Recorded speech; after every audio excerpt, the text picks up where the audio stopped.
سلام. امروز میخوایم راجع به عبارت یا دستور سلکت تو در SQL صحبت بکنیم و یه مثال بزنیم. سلکت تو به ما اجازه میده که بر فرض مثال ببینیم این جدول پرسونی که ما داریم کدوماشون داخل این جدول رابط هستش، کدوماشون نیستش. برای اینکه بهتر متوجه بشین، این جدول پرسون ما که اسمشون هستش، این جدول تفریحات ما ریکریشن، محل تفریح و هزینه هاشونه. دو تا جدول مجزا هستن که هر کدوم میتونن رابطه چند به چند داشته باشن و توی این جدول آیدی اشخاص و آیدی جاهایی که رفتن هستش. دو تا فیلد پرایمری کی داره که قابل تکرار نیستن. هر شخص چند تا محل تفریح میتونه بره و هر محل تفریح چند تا شخص میتونن به اونجا برن. رابطه چند به چنده.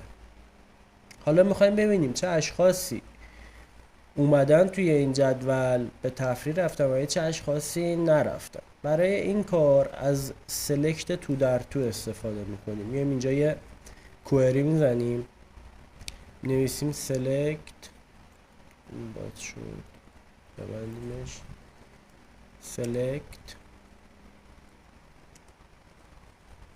استار فرام. پس میریم توی جدول پرسون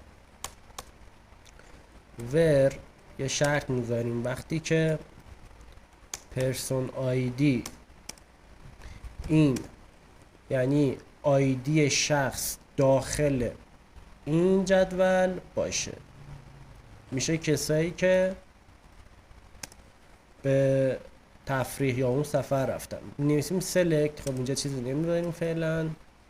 فرام جدول پرسون، جدول رابطمون اینا هاشش، یه الیاس بهش میدیم پی ای و میایم اینجا مینویسیم پی ای دات آیدی پرسون.